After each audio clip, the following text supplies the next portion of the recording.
엄마를 관에 모시고 입관을 마쳤습니다. 그때였어요. 빈소문이 벌컥 열리며 남편이 들어왔습니다. 이혼 서류야. 도장 찍어. 뭐라고요? 나한테는 새로 시작할 사람이 있어. 그 사람이 내 아이를 가졌거든. 그 말에 다리에 힘이 풀렸습니다. 시누이까지 들어와 비웃듯 말했어요. 오빠는 새 인생 살 자격 있어. 언니는 그냥 빚더미에 깔려서 혼자 늙어가면 되잖아. 저는 그 자리에서 무너져 내렸습니다. 하지만 그때는 몰랐습니다. 이게 끝이 아니라 시작이라는 걸요. 오늘의 사연 시작합니다. 무료로 하실 수 있는 구독 버튼과 좋아요를 눌러주시면 매일 감동적인 사연으로 찾아오겠습니다. 엄마의 전화벨 소리가 이상하게 오래 울리던 그날을 저는 평생 잊지 못할 것 같습니다. 그날은 평범한 수요일 오후였어요. 저는 회사에서 일을 하다가 점심시간에 엄마한테 전화를 걸었습니다. 엄마는 늘 두세 번 울리면 받으셨거든요. 그런데 그날은 5번, 6번을 넘어가도 받지 않으셨어요. 여보세요? 엄마? 7번째 벨이 울리고 나서야 엄마 목소리가 들렸습니다. 서희야. 목소리가 평소와 달랐어요. 뭔가 당황한 것 같았습니다. 저는 웃으며 물었어요. 엄마, 뭐 하세요? 전화 받는데 왜 이렇게 오래 걸려요? 아, 미안해. 내가 지금 뭘 하려고 했는지 까먹어서. 엄마가 멋쩍게 웃으셨습니다. 저는 그때만 해도 대수롭지 않게 생각했어요. 그럼 점심은 드셨어요? 점심? 아, 맞다. 점심을 먹어야 하는데. 엄마 대답에 뭔가 이상한 느낌이 들었지만 저는 그냥 넘겼습니다. 바쁜 회사 생활에 엄마 걱정까지 할 여유가 없었거든요. 엄마, 제대로 챙겨 드세요. 저녁에 전화 다시 드릴게요. 그래. 조심히 다녀라. 전화를 끊고 나서도 마음 한구석이 불편했습니다. 엄마 목소리가 자꾸 귓가에 맴돌았어요. 그날 저녁 집에 돌아와서 남편한테 말했습니다. 여보, 오늘 우리 엄마 목소리가 좀 이상했어. 괜히 걱정돼. 남편 장민석은 소파에 앉아 텔레비전을 보다가 고개도 돌리지 않고 대답했어요. 나이 드시면 다 그런 거 아니야? 너무 신경 쓰지 마. 그의 목소리는 무심했습니다. 저는 뭔가 더 말하고 싶었지만 입을 다물었어요. 남편은 요즘 들어 제 말에 별로 관심이 없어 보였거든요. 주말이 되어서 저는 엄마 집에 들렀습니다. 반찬 좀 갖다 드리려고요. 현관문을 열고 들어갔을 때 엄마는 거실 소파에 앉아 계셨어요. 손에는 리모컨을 들고 계셨는데 텔레비전은 꺼져 있었습니다. 엄마, 저 왔어요. 엄마가 고개를 들었어요. 잠깐 멍한 표정을 짓다가 환하게 웃으셨습니다. 어머, 서희야. 언제 왔니? 방금요. 반찬 좀 갖다 드리려고요. 저는 부엌으로 가서 냉장고에 반찬통을 넣었습니다. 그런데 냉장고 문을 여는 순간 깜짝 놀랐어요. 안에 똑같은 김치찌개 반찬통이 3개나 들어 있었거든요. 다 제가 지난주에 갖다 드린 거였는데 하나도 드시지 않으신 거예요. 엄마, 이거 왜 안 드셨어요? 제가 물으니까 엄마가 부엌으로 오셔서 냉장고를 들여다보셨습니다. 그리고는 어색하게 웃으셨어요. 그랬구나. 깜빡했네. 엄마, 요즘 괜찮으세요? 저는 걱정스러운 마음에 물었습니다. 엄마는 제 손을 꽉 잡으셨어요. 손이 차가웠습니다. 서희야, 사실 엄마가 너한테 꼭 해야 할 말이 있는데. 엄마 목소리가 떨렸어요. 뭔가 중요한 이야기인 것 같았습니다. 저는 엄마 손을 꼭 잡으며 대답했어요. 무슨 말씀이세요, 엄마? 엄마는 한참 동안 저를 바라보셨습니다. 입술이 파르르 떨렸어요. 뭔가를 꼭 말해야 한다는 듯이요.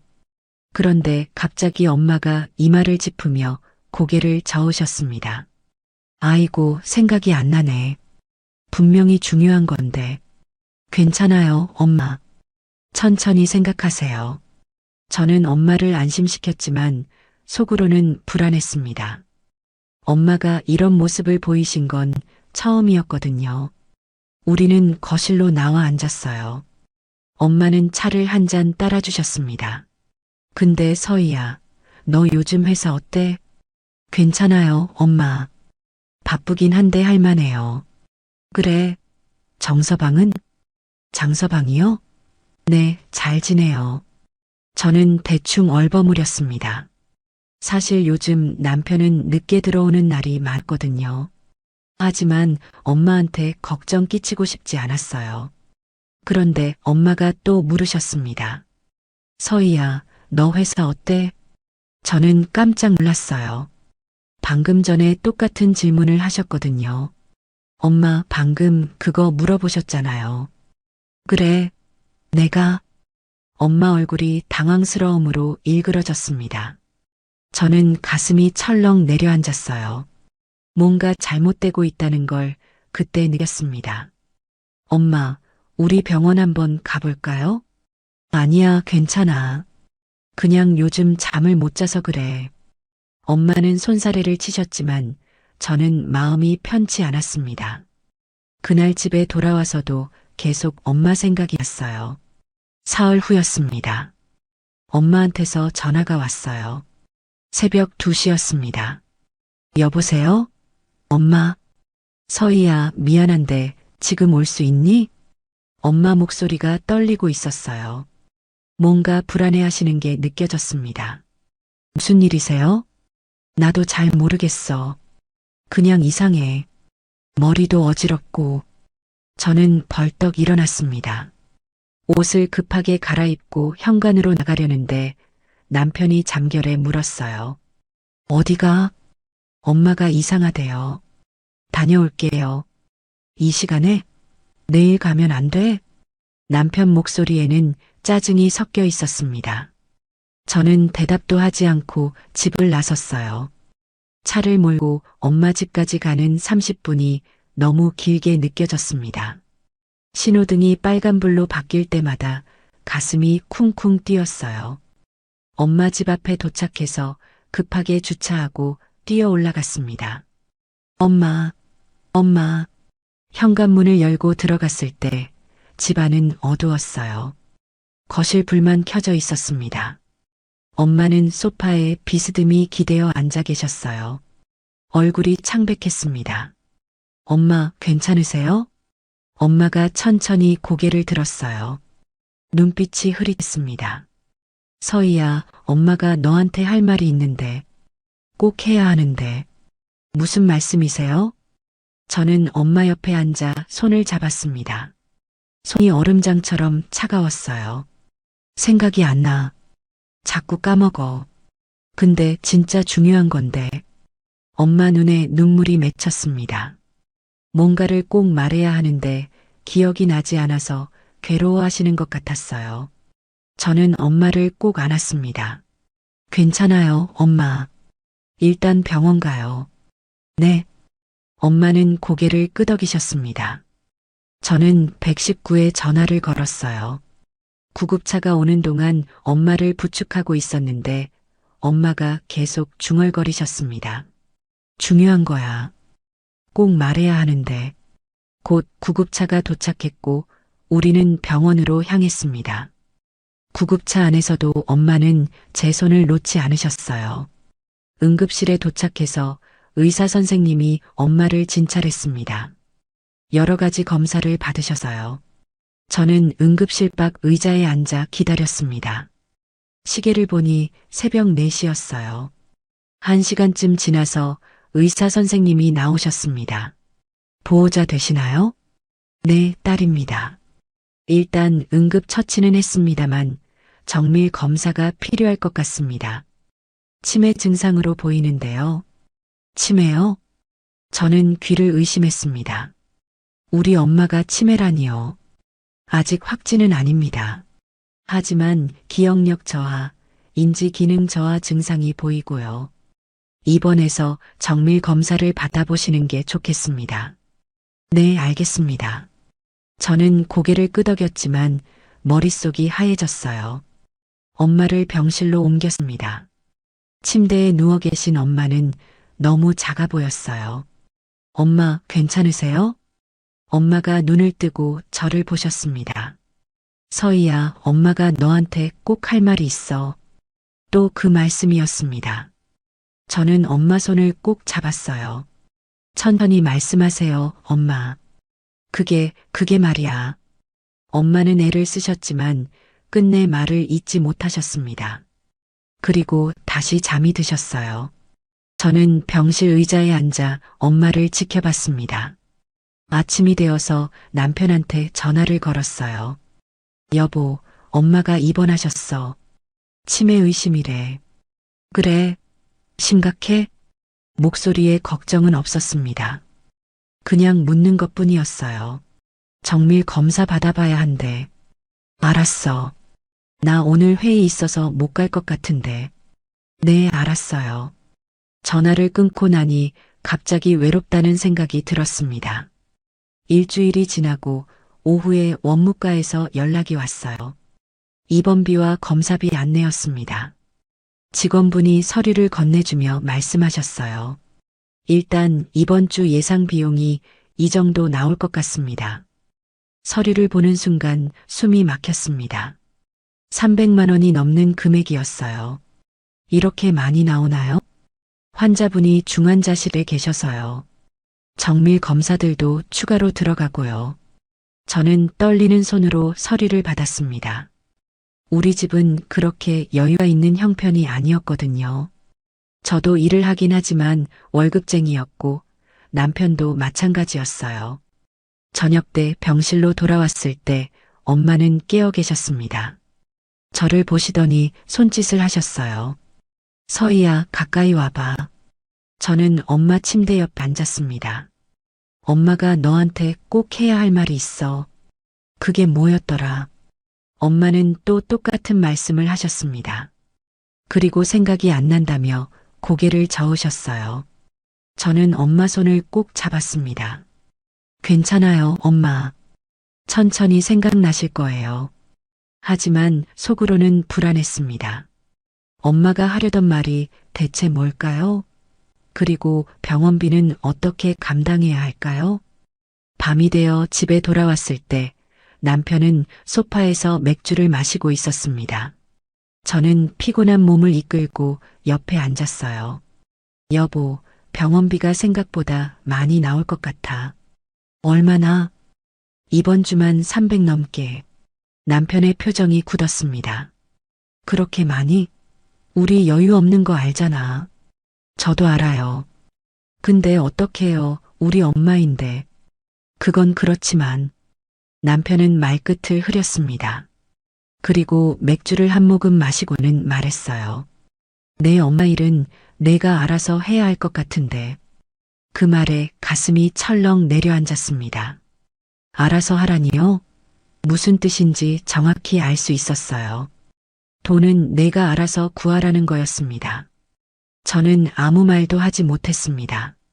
그냥 방으로 들어가 침대에 누웠어요. 천장을 바라보며 눈물이 났습니다.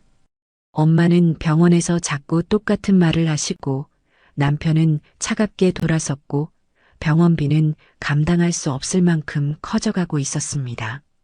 그날 밤 저는 엄마가 하던 말이 뭔지 계속 생각했어요. 그게 뭐길래 엄마가 그렇게 꼭 말하려고 하셨을까요? 하지만 답은 나오지 않았습니다. 검사 결과를 듣던 날 제 손에서 핸드폰이 떨어질 뻔했습니다. 담당 의사 선생님은 차트를 보며 천천히 설명하셨어요. 엄마 옆 의자에 앉아있던 저는 숨을 참은 채 듣고 있었습니다. 환자분이 치매 초기 단계인 건 확실합니다. 그런데 더 문제는 뇌 MRI 검사 결과인데요. 의사 선생님이 화면을 돌려 보여주셨어요. 거기엔 뇌 사진이 떠 있었습니다. 여기, 이 부분 보이시죠? 작은 뇌경색 흔적이 보입니다. 이미 미세한 경색이 몇 차례 있었던 것 같고요. 그리고 이쪽 혈관이 상당히 좁아져 있어서 언제든 큰 뇌경색이나 뇌출혈이 올 수 있습니다. 그럼 어떻게 해야 하나요? 제 목소리가 떨렸습니다. 일단 입원 치료를 계속하면서 약물로 조절해야 합니다. 혈압 관리가 중요하고요. 24시간 모니터링이 필요합니다. 언제 급성으로 올지 모르거든요. 급성이요? 네. 뇌경색이나 뇌출혈이 갑자기 오면 생명이 위험할 수 있습니다. 그 말에 가슴이 내려앉았습니다. 엄마는 침대에 누워서 창밖을 바라보고 계셨어요. 의사 선생님 말을 듣고 계신지 모르겠지만 표정은 평온했습니다. 진료실을 나와서 원무과로 향했습니다. 이번 달 예상 병원비를 확인해야 했거든요. 창구 직원분이 계산서를 출력해 주셨어요.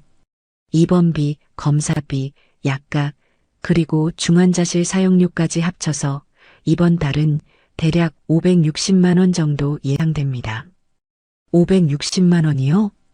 저도 모르게 목소리가 커졌습니다. 직원분이 미안한 표정으로 고개를 끄덕이셨어요. 환자분이 집중 치료가 필요하셔서요.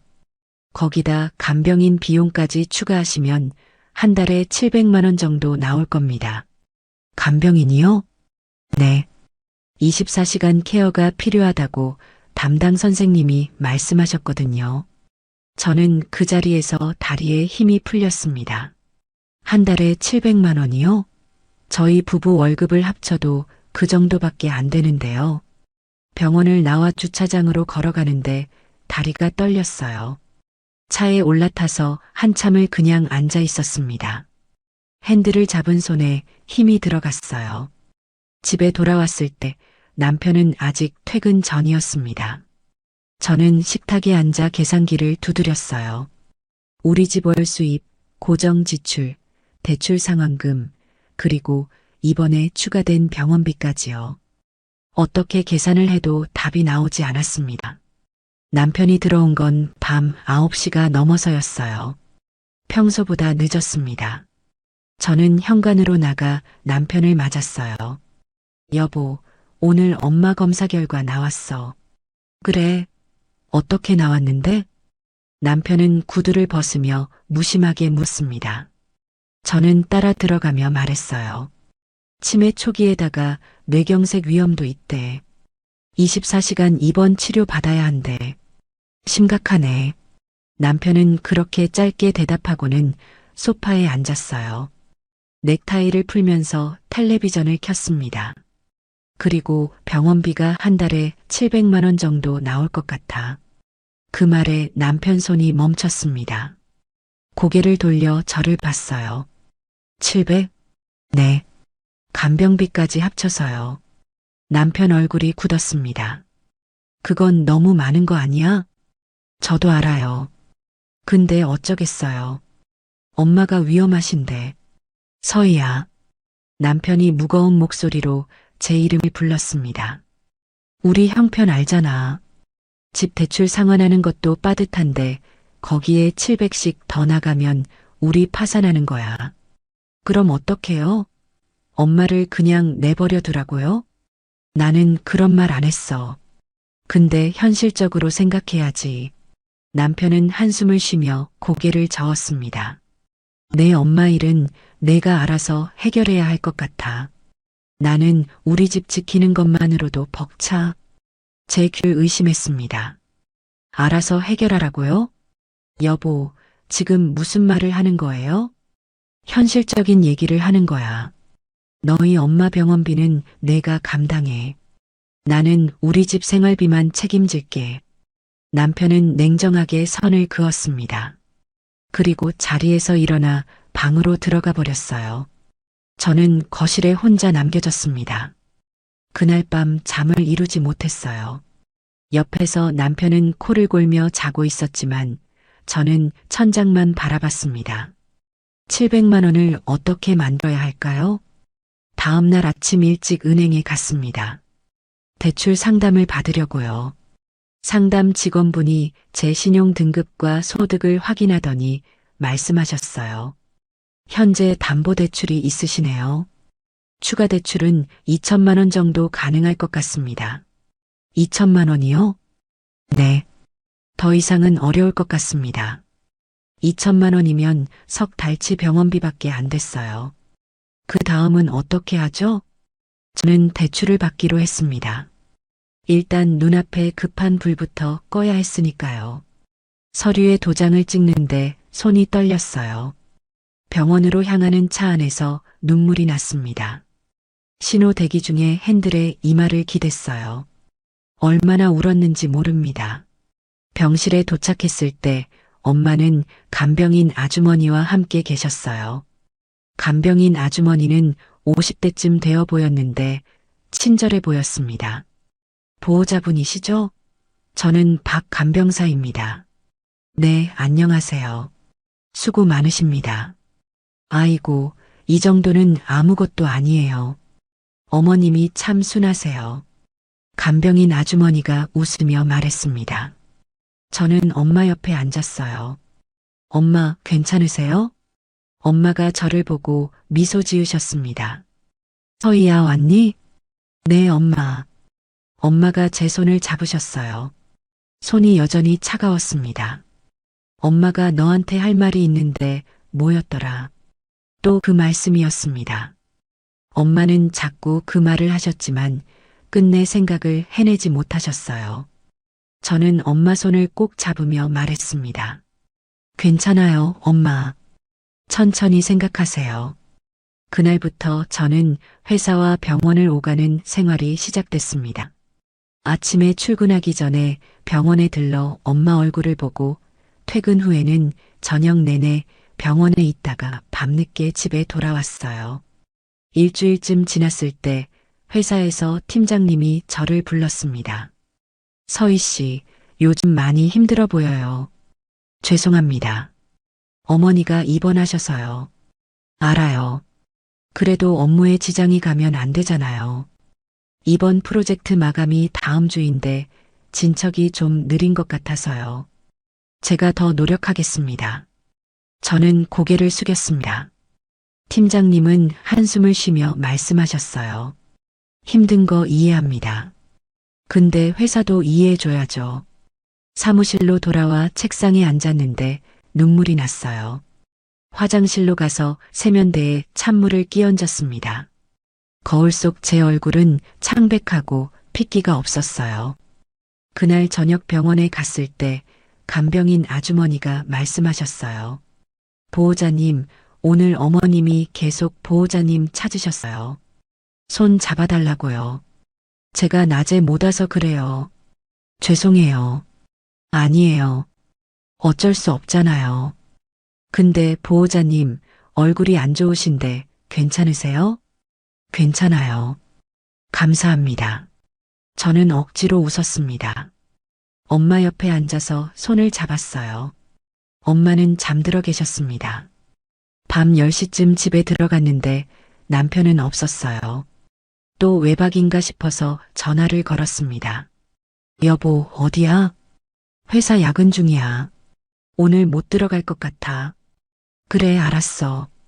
전화를 끊고 혼자 소파에 앉았습니다. 텅 빈 집이 너무 조용했어요. 그런 날들이 계속 이어졌습니다. 남편의 외박은 일주일에 2~3번으로 늘어났어요. 야근이라고 했지만 저는 믿지 않았습니다. 전화할 때마다 뒤에서 여자 웃음소리가 들리는 것 같았거든요. 어느 날 밤 남편 재킷 주머니에서 영수증이 떨어졌어요. 무심코 주었는데 고급 레스토랑 영수증이었습니다. 2인분이요. 15만 원이 넘는 금액이었어요. 가슴이 철렁 내려앉았습니다. 우리는 요즘 엄마 병원비 때문에 외식 한 번 안 하는데 남편은 누구랑 이런 비싼 곳에서 밥을 먹은 걸까요? 다음 날 저는 남편 휴대폰을 몰래 확인했습니다. 잠든 사이에요. 비밀번호를 알고 있었거든요. 메시지를 열어봤는데 낯선 번호가 하나 있었어요. 오빠, 오늘도 늦게까지 고생 많았어요. 푹 쉬어요. 그리고 하트 이모티콘이 붙어 있었습니다.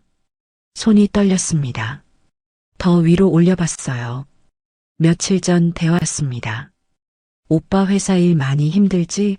내가 저녁 사줄게. 맛있는 거 먹고 기운내요. 고마워. 그럼 오늘 저녁에 봐. 더 이상 볼 수가 없었습니다. 휴대폰을 내려놓고 화장실로 갔어요. 변기 뚜껑을 열고 구역질이 났지만 아무것도 나오지 않았습니다. 남편은 외도를 하고 있었어요. 제가 엄마 병원비 때문에 허덕이는 동안 남편은 다른 여자와 시간을 보내고 있었습니다. 다음 날 병원에 갔을 때 엄마가 제 얼굴을 보더니 물으셨어요. 서희야, 무슨 일 있니? 얼굴이 안 좋아. 아니에요, 엄마. 괜찮아요. 저는 웃으려 했지만 눈물이 났습니다. 엄마 앞에서 울고 싶지 않았는데 참을 수가 없었어요. 우리 딸 많이 힘들지? 엄마가 제 머리를 쓰다듬어 주셨습니다. 그 따뜻한 손길에 저는 더 울었어요. 엄마, 저 어떡하면 좋아요? 괜찮아. 다 잘 될 거야. 엄마가 너한테 꼭 해줄 말이 있는데 그게 뭐였더라? 엄마는 또 그 말을 하셨습니다. 그리고 안타까운 표정을 지으셨어요. 저는 엄마 품에 얼굴을 묻고 한참을 울었습니다. 그날 집에 돌아와서 우편함을 확인했어요. 은행 봉투가 여러 개 들어 있었습니다. 다 대출 상환 독촉장이었어요. 그리고 병원비 청구서도 2통이나 왔습니다. 거실 바닥에 주저앉아 서류들을 펼쳐놓았어요. 숫자들이 눈앞에서 흐려졌습니다. 2천만 원 대출받은 것도 벌써 바닥이 보였어요. 다음 달 병원비는 어떻게 내야 할까요? 남편은 그날도 늦게 들어왔습니다. 저는 소파에 앉아 남편을 기다리고 있었어요. 문이 열리고 남편이 들어왔을 때 저는 물었습니다. 여보, 당신 요즘 뭐 하는 거예요? 무슨 소리야?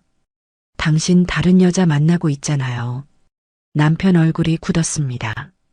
잠깐 당황하는 기색이 보였지만 곧 무표정해졌어요. 지금 나한테 의심하는 거야? 내가 얼마나 힘들게 일하는데. 영수증 봤어요. 그리고 휴대폰도요. 남편은 한숨을 쉬었습니다. 서희야, 너 요즘 너무 예민한 거 아니야? 내 엄마 일 때문에 스트레스 받는 거 이해하는데 나한테 화풀이는 하지 마. 화풀이가 아니에요. 증거가 있잖아요. 그래, 내가 회사 동료들이랑 밥 먹었어. 그게 뭐가 문제야? 여자랑 단둘이요? 업무 때문이었어. 더 이상 이런 얘기하기 싫다. 남편은 방으로 들어가 버렸습니다. 문을 쾅 닫는 소리가 집안을 울렸어요. 저는 그날 밤 거실 소파에서 잤습니다. 남편과 같은 방에 있기 싫었거든요. 눈을 감았지만 잠이 오지 않았어요. 엄마는 병원에서 위험한 상태이고 병원비는 감당할 수 없고 남편은 외도를 하고 있고 회사에서는 업무 압박이 들어오고요. 저는 이 모든 걸 혼자 감당해야 했습니다. 그 밤 엄마가 하시려던 말이 자꾸 생각났어요. 엄마가 그렇게 꼭 하려던 말이 대체 뭐였을까요? 혹시 저를 도와줄 수 있는 뭔가였을까요? 하지만 엄마는 기억하지 못하셨고 저는 답을 알 수 없었습니다. 창밖으로 동이 트기 시작했을 때 저는 여전히 눈을 뜨고 있었어요. 하루가 시작되었지만 아무것도 달라진 게 없었습니다. 병원비는 계속 쌓여갔고 남편은 점점 더 멀어져 갔고 저는 점점 더 바닥으로 가라앉고 있었습니다. 당신이 버린 사람은 당신 아내가 아니라 사람이었어요. 그 말을 남편한테 하지 못한 게 지금도 후회됩니다. 하지만 그때 저는 아무 말도 할 수 없었어요. 그저 무너져 내리는 것밖에는요. 병원에서 급하게 전화가 온 건 새벽 4시였습니다. 보호자분, 지금 당장 오셔야 할 것 같습니다. 환자분 상태가 급격히 나빠지고 있어요. 간호사 목소리가 다급했어요. 저는 잠옷 차림으로 뛰쳐나갔습니다. 남편을 깨울 겨를도 없었어요. 아니, 사실 깨우고 싶지 않았는지도 모릅니다. 차를 몰고 병원으로 가는 길이 끝없이 느껴졌어요.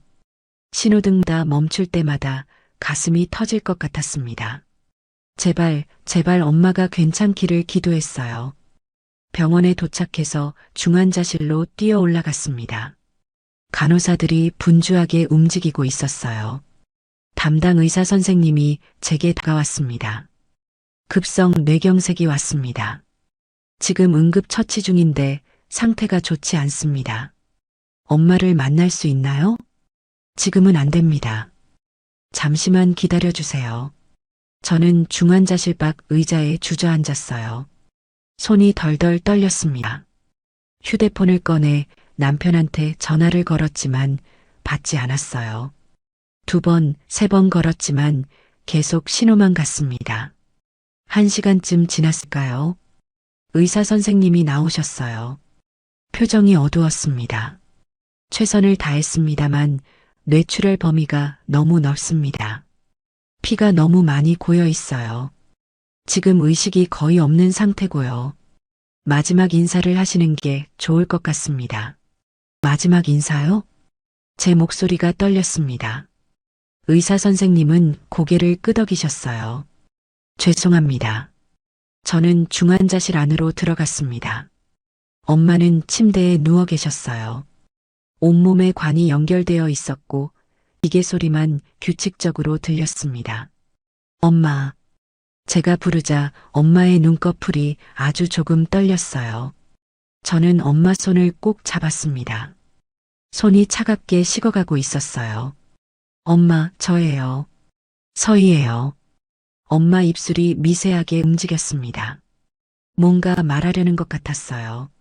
저는 귀를 바짝 갖다 댔습니다. 서희야. 엄마 목소리는 거의 들리지 않았어요. 네, 엄마. 여기 있어요. 엄마가 너한테 할 말이. 엄마는 또 그 말을 하려고 하셨습니다. 하지만 숨이 가빠져서 말을 잇지 못하셨어요. 괜찮아요, 엄마. 천천히 말씀하세요.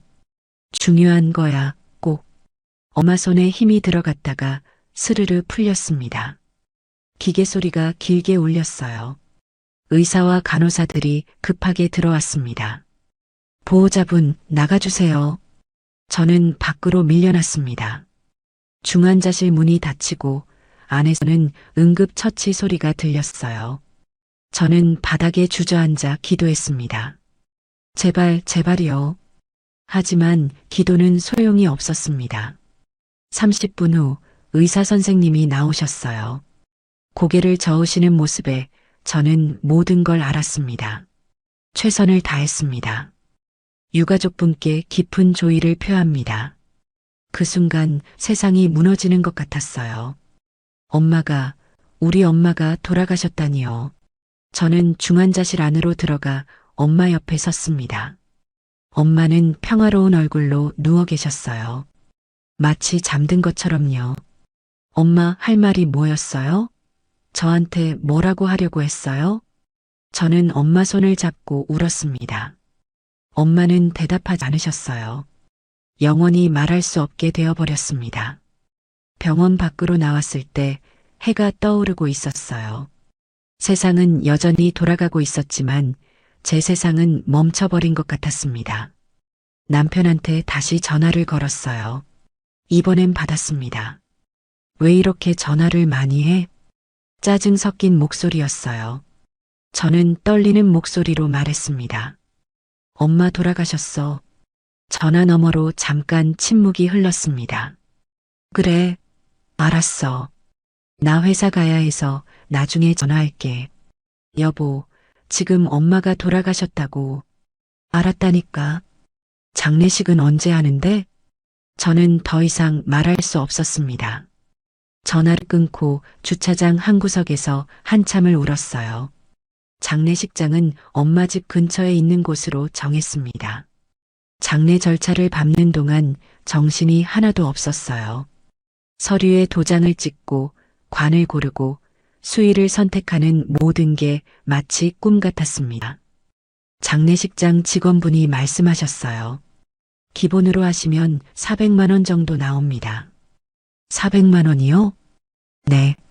관, 수혜, 장례식장 사용료, 화장장 비용 다 포함해서요. 저는 또 대출을 생각해야 했습니다. 은행에 전화를 걸어 급하게 신용대출을 받았어요. 이자가 높다는 걸 알면서도요. 빈소를 차리는 날 남편이 늦게 나타났습니다. 양복을 입고 왔지만 넥타이가 삐뚤어져 있었어요. 술 냄새가 났습니다. 늦어서 미안. 남편은 간단히 말하고 구석에 앉았어요. 조문객들과 인사도 제대로 하지 않았습니다. 시어머니와 시아버지, 그리고 시누이가 온 건 그날 저녁이었어요. 시어머니는 빈소에 들어서자마자 저를 쳐다보셨습니다. 이게 무슨 일이야? 갑자기 돌아가시다니. 죄송합니다, 어머님. 저는 고개를 숙였습니다. 시어머니는 헛기침을 하며 말씀하셨어요. 장례는 조촐하게 치르는 거지. 우리 집안 형편도 안 좋은 거 알잖아. 네, 어머님. 시누이 장유진이 옆에서 거들었어요. 언니, 엄마 병원비도 많이 나왔다며? 그거 다 언니가 감당한 거야? 네. 어휴, 큰일이네. 우리 오빠한테 피해 주면 안 되는데. 그 말에 가슴이 철렁 내려앉았습니다. 피해요? 제 엄마 장례식인데 피해라니요. 이틀 후가 발인 날이었습니다. 입관을 하는 날이었어요. 저는 엄마 얼굴을 마지막으로 보면서 눈물을 쏟았습니다. 엄마 미안해요. 제가 더 잘해드릴걸. 엄마가 하려던 말 못 들어서 미안해요. 관 뚜껑을 닫으려는 순간이었습니다. 빈소 문이 벌컥 열렸어요. 남편이 들어왔습니다. 손에 서류 봉투를 들고 있었어요. 민석 씨, 왜 그래요? 남편은 저한테 다가와서 서류 봉투를 제 얼굴에 던졌습니다. 서류들이 바닥에 흩어졌어요. 이혼 서류야. 도장 찍어. 뭐라고요? 저는 귀를 의심했습니다. 주변에 있던 조문객들도 모두 멈춰 섰어요. 이혼한다고. 나 이제 너랑 못 살겠어. 여보, 지금 무슨 소리를 한 거예요? 여기가 어딘데? 엄마 장례식장이잖아. 알아. 근데 더 이상 못 참겠어. 남편 목소리는 차갑고 단호했습니다. 나한테는 새로 시작할 사람이 있어. 그 사람이 내 아이를 가졌거든. 그 말에 다리에 힘이 풀렸습니다. 아이요? 다른 여자가 남편의 아이를 가졌다고요? 여보, 이게 무슨... 넌 이제 빚만 남았어. 내 엄마 병원비, 장례비 다 내가 알아서 해. 나는 한 푼도 안 낼 거야. 남편은 그렇게 말하고는 돌아서려고 했어요. 그때 시누이가 빈소 안으로 들어왔습니다. 오빠 잘했어. 이 여자 때문에 우리 오빠가 얼마나 고생했는데. 시누이가 저를 쏘아봤어요. 언니, 아니 이제 남인데 뭐. 솔직히 말할게. 언니 친정엄마 병원비 때문에 우리 오빠가 얼마나 스트레스 받았는지 알아? 맨날 돈 타령해, 병원 타령해. 남자가 지칠만도 하지. 저는 그냥 뭐, 이제 오빠 놔줘. 오빠는 새 인생 살 자격이 있어. 언니는 여기서 빚이나 갚으면서 살아. 시누이의 말이 비수처럼 꽂혔습니다. 저는 무너져 내렸어요. 바닥에 주저앉아서 엄마 간을 붙잡았습니다. 엄마. 조문객들은 모두 어색하게 서 있었어요. 시어머니와 시아버지는 아무 말도 하지 않았습니다. 남편은 빈소를 나가버렸고 시누이도 그 뒤를 따라갔어요. 저는 엄마관 옆에서 한참을 울었습니다. 세상이 무너지는 것 같았어요. 엄마도 잃고 남편한테도 버림받고 모든 게 사라졌습니다. 장례를 치르는 동안 저는 멍하니 있었어요. 발인하고 화장장에 가고 유골함을 받고 모든 게 자동으로 이루어지는 것 같았습니다. 납골당에 엄마를 모시고 마지막 인사를 드렸어요. 엄마 잘 계세요. 제가 곧 또 올게요.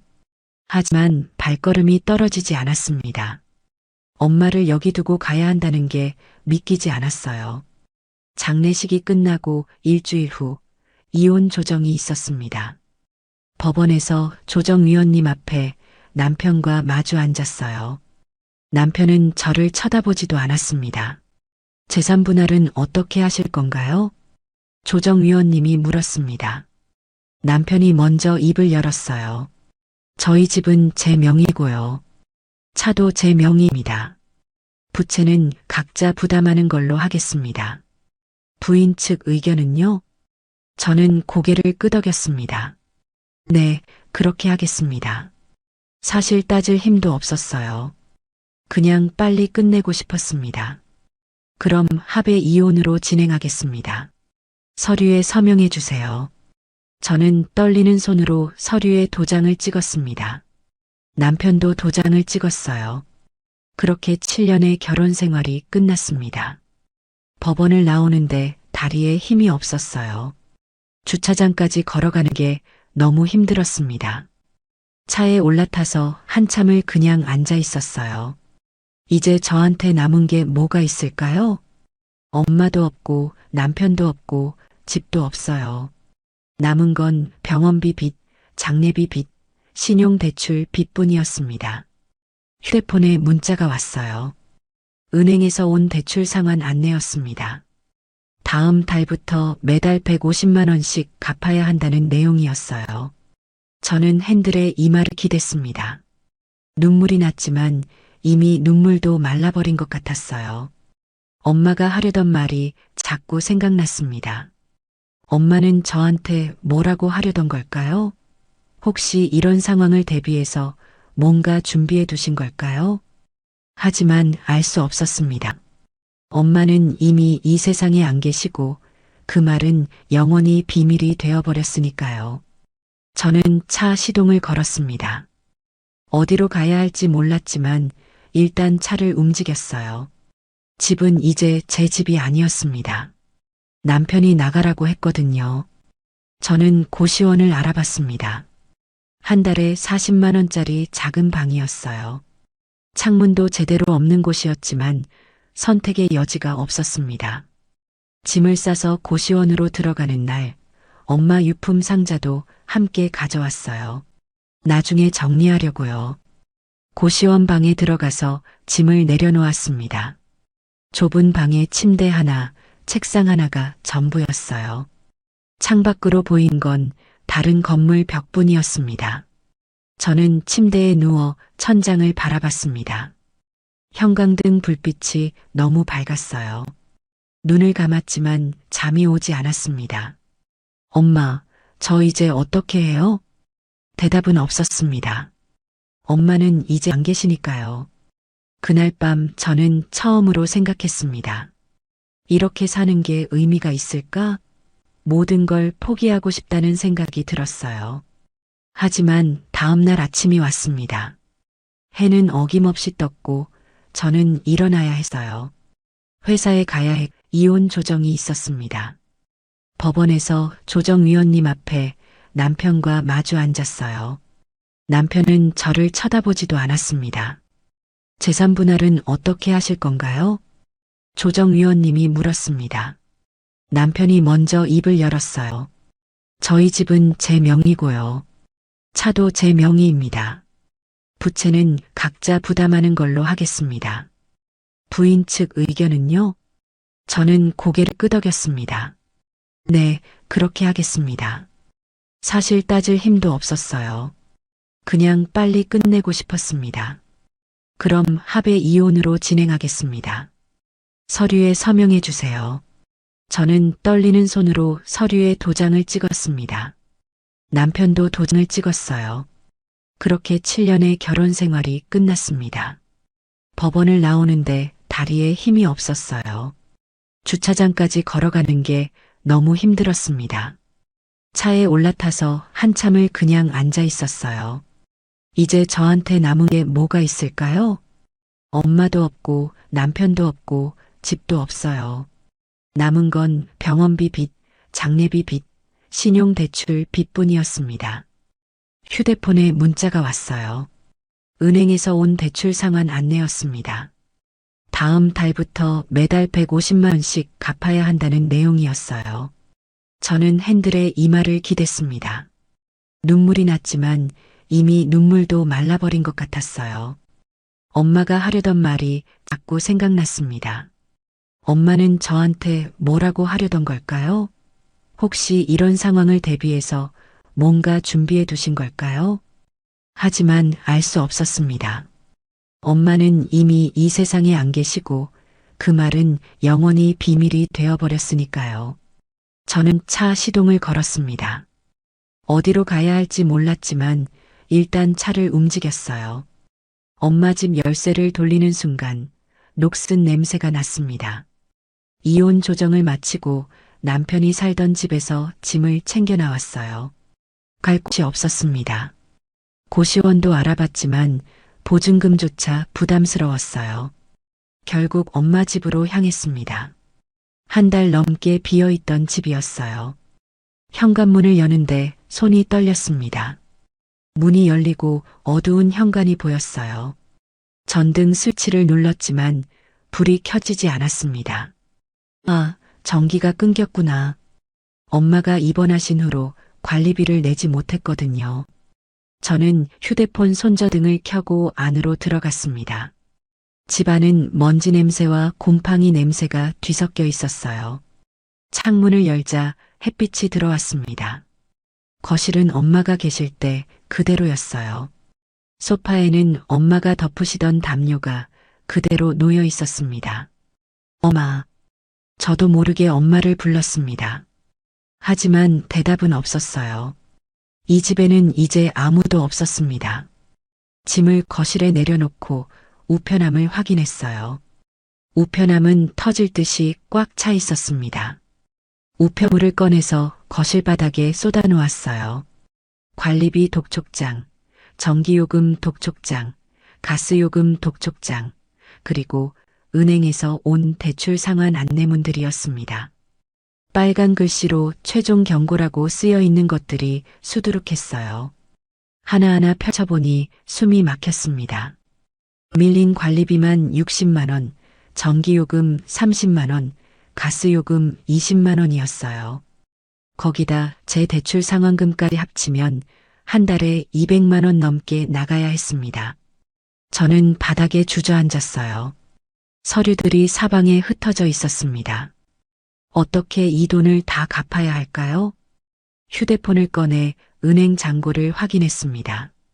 15만 원이 전부였어요. 다음 주에 월급이 들어오긴 하지만 250만 원 정도였습니다. 그걸로 한 달을 살고 빚을 갚아야 했어요. 계산을 해봤습니다. 월급에서 대출 상환금 150만 원을 빼면 100만 원이 남았어요. 거기서 밀린 공과금을 조금씩 갚고 생활비로 쓰고 나면 아무것도 남지 않았습니다. 한숨이 나왔습니다. 이렇게 살아야 하나 싶었어요. 배가 고팠습니다. 아침부터 아무것도 먹지 못했거든요. 냉장고를 열어봤지만 당연히 텅 비어 있었어요. 전기가 끊겨서 냉장고도 작동하지 않고 있었습니다. 지갑을 확인했어요. 현금 5천 원이 있었습니다. 편의점에 가서 컵라면 하나와 삼각김밥 하나를 샀어요. 전기가 없어서 물도 끓일 수 없었습니다. 찬물에 라면을 불려 먹었어요. 찬물에 불린 라면은 맛이 없었습니다. 하지만 먹어야 했어요. 안 먹으면 쓰러질 것 같았으니까요. 해가 지기 시작했습니다. 전기가 없으니 금방 어두워졌어요. 저는 휴대폰 손전등을 켜고 엄마 방으로 들어갔습니다. 엄마 방은 엄마 냄새가 아직 남아 있었어요. 침대 위에는 엄마가 입으시던 잠옷이 개켜져 있었습니다. 저는 그 잠옷을 집어들고 냄새를 맡았어요. 엄마 냄새였습니다. 눈물이 났습니다. 엄마가 보고 싶었어요. 엄마, 제가 여기 있어요. 엄마가 하려던 말이 뭐였는지 이제 알려주세요. 하지만 대답은 없었습니다. 저는 엄마 침대에 누워서 한참을 울었어요. 밤이 깊어지고 나서야 정신을 차렸습니다. 이러고 있을 순 없었어요. 엄마 유품을 정리해야 했습니다. 언젠가는 해야 할 일이었으니까요. 옷장을 열었습니다. 엄마 옷들이 가지런히 걸려 있었어요. 엄마가 좋아하시던 남색 블라우스, 회색 가디건, 검은색 바지들이 보였습니다. 하나하나 만지작거리다가 상자에 담았어요. 서랍을 열어봤습니다. 양말, 손수건, 그리고 엄마가 아끼시던 목걸이 하나가 있었어요. 제가 어렸을 때 아빠가 사주신 거였습니다. 아빠는 제가 10살 때 돌아가셨어요. 목걸이를 꺼내서 손에 쥐었습니다.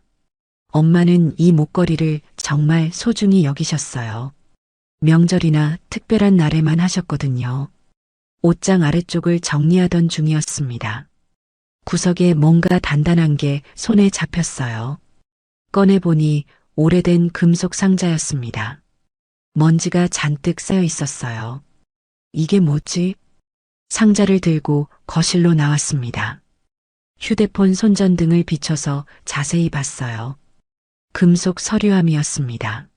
자물쇠는 없었고 손잡이만 있었어요. 상자 겉면에 뭔가 써 있었습니다. 마스킹 테이프가 붙어 있었고 거기에 볼펜으로 글씨가 쓰여 있었어요. 엄마 글씨체였습니다. 내가 기억 잃기 전에 준비한 것. 딸에게. 그 글씨를 보는 순간 심장이 멎는 줄 알았습니다. 엄마가 준비한 거요? 기억 잃기 전에요? 손이 떨렸습니다. 상자를 열어야 할 것 같았지만 무서웠어요. 안에 뭐가 들어 있을까요? 상자 손잡이에 손을 올렸습니다. 하지만 열 수가 없었어요. 갑자기 두려워졌거든요. 안에 뭐가 들어 있을지 몰라서요. 엄마, 이 안에 뭐가 있어요? 대답은 없었습니다. 저는 상자를 품에 안았어요. 차가운 금속이 가슴에 닿았습니다. 내일 열어보자. 내일 아침에 마음 준비하고 열어보자. 하지만 사실은 무서웠습니다. 혹시 실망스러운 게 들어있으면 어떡하나 싶었어요. 혹시 아무것도 들어있지 않으면 어떡하나 싶었습니다. 그날 밤 저는 거실 소파에 누웠습니다. 이불도 없이요. 엄마 담요를 덮고 서류함을 꼭 안은 채로 누웠어요. 창밖으로 달빛이 들어왔습니다. 희미한 불빛이었지만 전기가 없는 집에서는 그게 전부였어요. 엄마 목소리가 떠올랐습니다. 서희야, 엄마가 너한테 꼭 할 말이 있는데. 그 말이 자꾸 귓가에 맴돌았어요. 엄마가 하려던 말이 이 상자 안에 있는 걸까요? 저는 상자를 더 꼭 안았습니다. 금속이 차가웠지만 그게 위안이 됐어요. 엄마가 남겨주신 마지막 거니까요. 밤이 깊어갔습니다. 거리에서는 차 소리가 가끔 들렸어요. 누군가는 집으로 돌아가고 누군가는 어디론가 떠나고 있었습니다. 세상은 계속 돌아가고 있었어요. 하지만 저는 멈춰 있었습니다. 이 어두운 집에서 빚더미 속에서 아무것도 할 수 없이 멈춰 있었어요. 눈물이 또 났습니다. 울지 말자고 다짐했는데 자꾸 울게 됐어요. 엄마가 보고 싶었고 남편한테 배신당한 게 억울했고 빚이 무서웠습니다. 상자를 안은 채로 눈물을 흘리다가 어느 순간 잠이 들었어요. 얼마나 잤는지 모릅니다. 그냥 정신을 잃듯이 잠들었어요. 꿈속에서 엄마를 봤습니다. 엄마는 제 머리를 쓰다듬어주며 웃고 계셨어요. 우리 딸 힘내. 엄마가 다 준비해뒀어. 엄마, 뭘 준비하셨어요? 엄마는 대답 대신 상자를 가리켰습니다. 그리고 사라지셨어요. 엄마, 엄마. 저는 소리치며 잠에서 깼습니다. 새벽이었어요. 창밖이 희미하게 밝아오고 있었습니다. 품에 안고 있던 상자가 아직 그대로 있었어요. 저는 상자를 내려다봤습니다. 오늘은 열어봐야 했습니다. 더 이상 미룰 수 없었어요. 하지만 또 두려웠습니다. 안에 뭐가 들어있을까요? 엄마가 저한테 남긴 마지막 말은 뭘까요? 해가 떠올랐습니다. 햇빛이 창문으로 들어와 거실을 밝혔어요. 먼지가 햇빛 속에서 반짝였습니다. 저는 상자를 무릎 위에 올려놓았습니다. 손잡이에 손을 올렸어요. 심장이 빠르게 뛰었습니다. 엄마, 이제 열어볼게요. 그렇게 중얼거리고 손잡이를 천천히 들어 올렸습니다. 상자가 열렸어요. 삐걱거리는 소리가 났습니다. 하지만 저는 안을 보지 못했습니다. 갑자기 무서워져서 눈을 감아버렸거든요. 심호흡을 했어요. 그리고 천천히 눈을 떴습니다. 상자 안에는 서류들이 가득 들어 있었습니다. 봉투도 몇 개 보였어요. 그리고 맨 위에는 엄마 손글씨로 쓴 편지 한 장이 놓여 있었습니다. 우리 딸 서희에게. 그 글씨를 보는 순간 눈물이 쏟아졌습니다. 편지를 집어 들려고 했지만 손이 너무 떨려서 제대로 잡을 수가 없었어요. 엄마, 이게 뭐예요? 엄마가 하려던 말이 이거였어요? 하지만 혼자였습니다. 대답해줄 사람은 아무도 없었어요. 저는 편지를 품에 안고 한참을 울었습니다. 해가 높이 떠올랐지만 저는 계속 그 자리에 앉아 있었어요. 무슨 내용일까요? 상자 안에 뭐가 들어 있을까요? 그걸 확인하려면 용기가 필요했습니다. 그리고 저는 아직 그 용기가 없었어요. 그래서 상자를 다시 닫았습니다. 그리고 품에 안은 채로 하루를 보냈어요. 아무것도 하지 않고 그냥 상자를 안고 있었습니다. 밤이 되었습니다. 어둠이 집안을 가득 채웠어요. 저는 여전히 소파에 앉아 상자를 안고 있었습니다. 내일이요. 내일 다시 열어볼게요, 엄마. 그렇게 중얼거리며 눈을 감았습니다. 피곤했어요. 너무 피곤해서 아무 생각도 하고 싶지 않았습니다. 하지만 마음 한구석에서는 알고 있었어요. 이 상자 안에 뭔가 중요한 게 들어있다는 걸요. 엄마가 기억을 잃기 전에 제게 남긴 마지막 선물이라는 걸요. 그게 뭔지는 내일 알게 될 것입니다. 아니, 알아야만 했습니다. 왜냐하면 저는 이제 더 이상 물러날 곳이 없었으니까요. 엄마가 남긴 마지막 말은 편지 한 장이었습니다. 사흘째 되는 날 아침이었어요.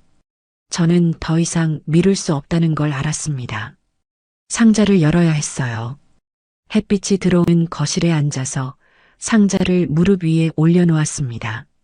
심호흡을 하고 뚜껑을 열었어요. 어제도 봤던 서류들이 그대로 있었습니다. 맨 위에 놓인 편지 봉투를 조심스럽게 꺼냈어요. 봉투에는 아무것도 쓰여 있지 않았습니다. 손이 떨렸지만 편지를 꺼내 펼쳤어요. 엄마의 글씨체였습니다.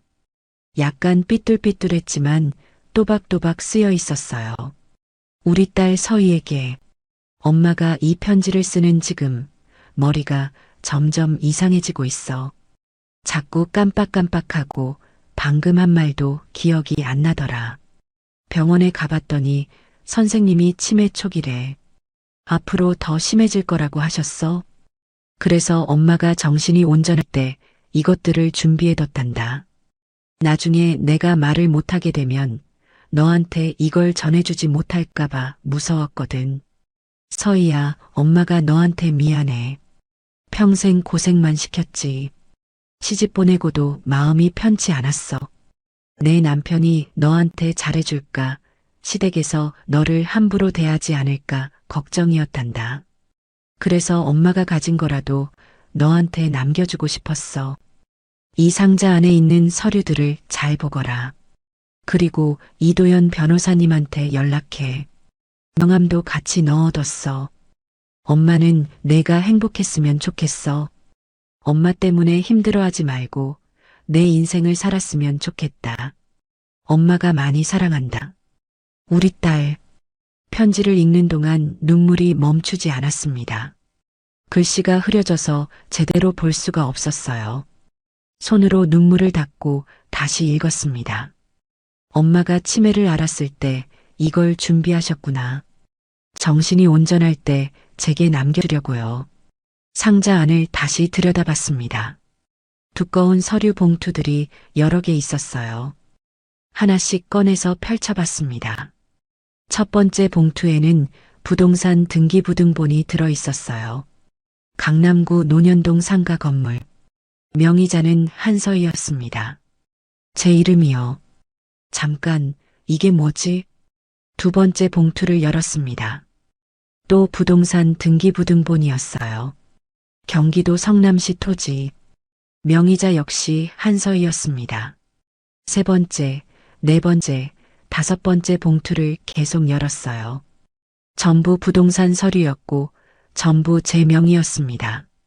이게 대체 무슨 일이죠? 손이 떨려서 서류를 제대로 잡을 수가 없었어요. 바닥에 서류들을 펼쳐놓고 하나하나 확인했습니다.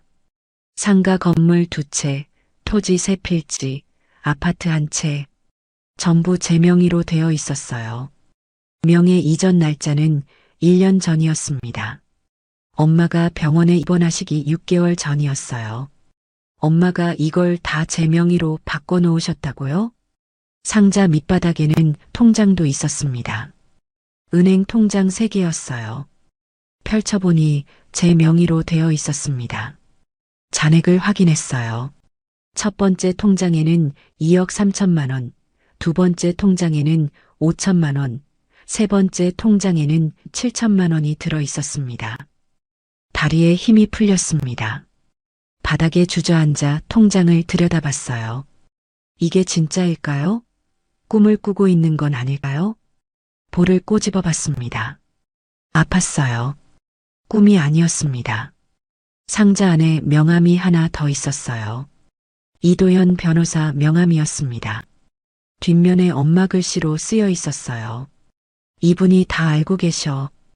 연락하면 자세히 설명해 주실 거야. 저는 떨리는 손으로 휴대폰을 꺼냈습니다. 명함에 적힌 번호로 전화를 걸었어요. 신호가 3번 가고 나서 남자 목소리가 들렸습니다. 네, 이도현 변호사입니다. 저기요. 저는 한서희라고 하는데요. 박정임 씨 딸입니다. 전화 너머로 잠깐 침묵이 흘렀습니다. 아, 한서희 씨. 기다리고 있었습니다. 어머님께서 돌아가셨다는 소식 들었습니다. 조의를 표합니다. 감사합니다. 그런데 저희 엄마가 남긴 서류들을 발견했는데요. 이게 무슨 내용인지 잘 모르겠어서요. 지금 시간 되시면 사무실로 오시겠습니까? 제가 자세히 설명드리겠습니다. 네, 지금 갈게요. 전화를 끊고 옷을 갈아입었습니다. 서류들을 전부 가방에 넣었어요. 통장도 챙겼습니다. 변호사 사무실은 강남에 있었어요. 지하철을 타고 1시간쯤 걸려서 도착했습니다. 고층 빌딩 15층이었어요. 이도현 변호사는 50대쯤 되어 보이는 남자였습니다. 인자하게 생긴 얼굴이었어요. 저를 보자 일어나서 악수를 청했습니다. 한서희 씨, 어서 오세요. 앉으시죠. 회의실에 앉았습니다. 변호사님이 물 한 잔을 건네주셨어요. 어머님 장례는 잘 치르셨습니까? 네, 감사합니다. 어머님께서 1년 전쯤 저를 찾아오셨습니다. 당신이 치매 진단을 받았다고 하시면서요. 정신이 온전할 때 딸에게 재산을 물려주고 싶다고 하셨습니다. 변호사님이 서류 파일을 펼쳤어요. 어머님께서 가지고 계신 부동산과 예금을 전부 따님 명의로 이전하셨습니다. 증여세는 이미 납부하셨고요. 공증도 다 마쳤습니다. 그럼 이 서류들이 다 진짜라는 말씀이세요? 네. 전부 따님 소유입니다. 저는 가방에서 서류들을 꺼내 책상 위에 놓았습니다. 이게 전부인가요? 변호사님이 서류들을 확인하셨어요. 네, 맞습니다.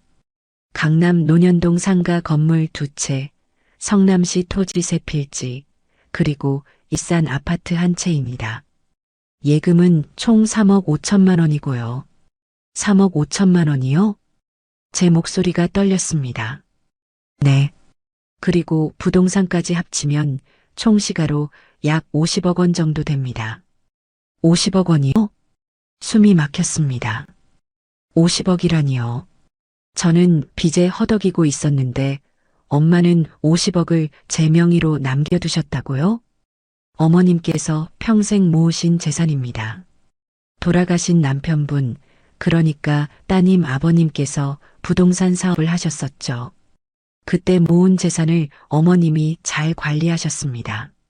저는 몰랐어요. 엄마가 그렇게 큰 재산을 가지고 계신 줄요. 어머님께서 일부러 말씀 안 하셨습니다. 따님이 편하게 살기를 바라셨거든요.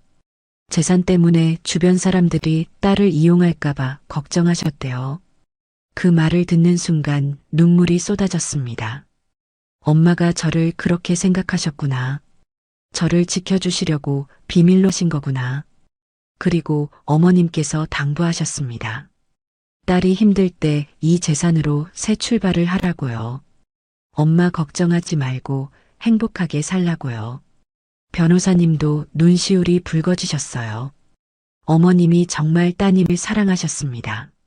저를 찾아오셔서 이 모든 걸 준비하실 때 계속 우셨거든요. 딸한테 미안하다고, 딸이 행복했으면 좋겠다고 그러시면서요. 저는 책상에 엎드려 울었습니다. 소리내어 울었어요. 변호사님은 조용히 기다려주셨습니다. 엄마. 제가 몰랐어요.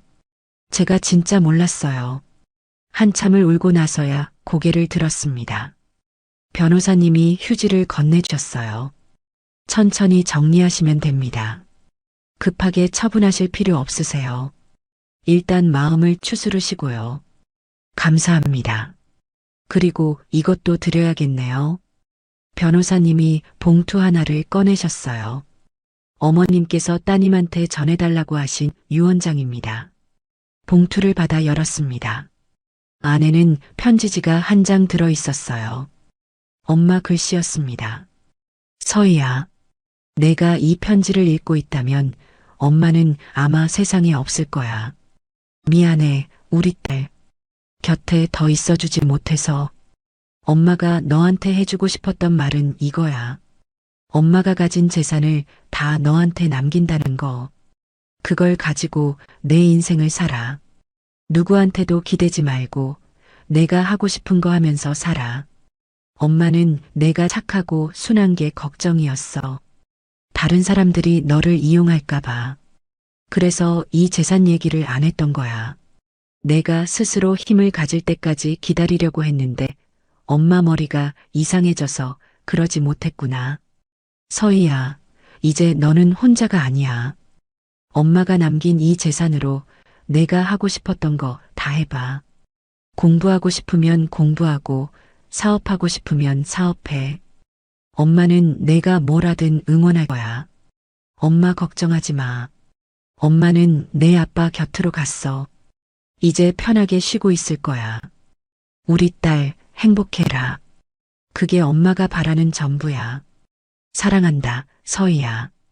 편지를 읽고 나니 더 이상 눈물이 나오지 않았습니다. 아니, 눈물이 다 말라버린 것 같았어요. 엄마가 이 모든 걸 준비하셨구나. 저를 위해서요. 제가 힘들 때를 대비해서요. 변호사 사무실을 나와 거리로 나왔습니다. 햇빛이 눈부셨어요. 사람들이 바쁘게 오가고 있었습니다.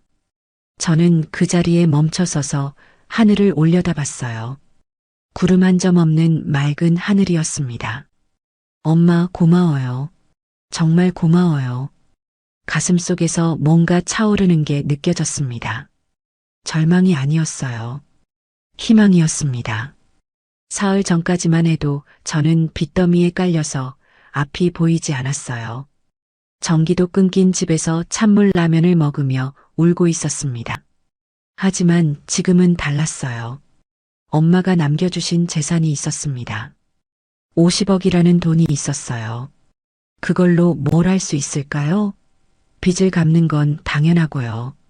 그 다음에는요? 엄마 말씀이 생각났습니다. 내가 하고 싶은 거 하면서 살아라. 누구한테도 기대지 말고. 저는 걸음을 옮겼습니다. 지하철역으로 향했어요. 엄마 집으로 돌아가야 했습니다. 아니, 이제 제 집이었어요. 엄마가 남겨주신 집이었습니다. 집에 도착해서 전기회사에 전화를 걸었어요. 밀린 요금 다 낼 테니까 전기 연결해 주세요. 네, 확인했습니다. 내일 오전에 연결해 드리겠습니다. 가스회사에도 전화했습니다. 관리비도 한꺼번에 냈어요. 은행에도 전화해서 대출금을 전액 상환하겠다고 했습니다. 다음 날 아침 집에 전기가 들어왔습니다. 스위치를 누르니 불이 환하게 켜졌어요. 그 불빛을 보며 눈물이 났습니다. 엄마, 이제 불 켜고 살 수 있어요. 춥지 않아요. 냉장고도 작동하기 시작했습니다. 보일러도 돌아갔어요. 따뜻한 물이 나왔습니다. 샤워를 했습니다. 따뜻한 물이 온몸에 쏟아졌어요. 사흘 만에 하는 샤워였습니다. 몸에서 때가 씻겨 내려갔어요. 거울을 봤습니다. 여전히 핏기 없는 얼굴이었지만 눈빛만은 달라진 것 같았어요. 절망에 빠진 눈이 아니었습니다. 엄마 방으로 갔습니다. 엄마 사진을 꺼내서 거실에 모셨어요. 엄마가 웃고 계신 사진이었습니다. 사진 앞에 앉아서 말했습니다. 엄마, 이제 알았어요. 엄마가 하려던 말이 뭔지, 엄마가 왜 그렇게 애타게 저한테 말하려고 했는지요. 엄마는 저한테 새 삶을 주시려고 했던 거죠. 제가 힘들 때 기댈 수 있는 거푸집을 만들어 주신 거예요. 고마워요, 엄마. 정말 고마워요. 제가 잘 살게요. 엄마가 바라신 대로 행복하게 살게요. 사진 속 엄마는 여전히 웃고 계셨습니다. 그날 밤 저는 오랜만에 편하게 잤습니다. 전기가 들어와서 따뜻했고 두려움도 없었어요. 꿈속에서 엄마를 다시 봤습니다. 엄마는 제 머리를 쓰다듬으며 말씀하셨어요. 잘했어, 우리 딸. 이제 시작이야. 힘내. 엄마 사랑해요. 나도 사랑한다, 서희야. 아침에 눈을 떴을 때 베개가 젖어 있었습니다. 자면서 운 것 같았어요. 하지만 슬픈 눈물은 아니었습니다. 감사한 눈물이었어요. 과거를 버리는 건 생각보다 쉬웠습니다. 변호사 이도현 씨가 조언해 주셨어요. 한서희 씨, 지금이 인생을 바꿀 기회입니다. 여기 남아서 과거를 붙잡고 있지 마세요. 그럼 어디로 가야 할까요? 제가 아는 분을 소개해 드리겠습니다. 미국 실리콘밸리에서 투자회사를 운영하시는 분인데요. 한국계 미국인이십니다. 젊은 사업가들을 멘토링하고 투자하는 일을 하시죠. 저 같은 사람도 받아주실까요? 어머님 이야기를 들으시면 도와주실 겁니다. 제가 연락드려 볼게요. 일주일 후 저는 그분과 화상 통화를 했어요. 데이빗 김이라는 분이었습니다.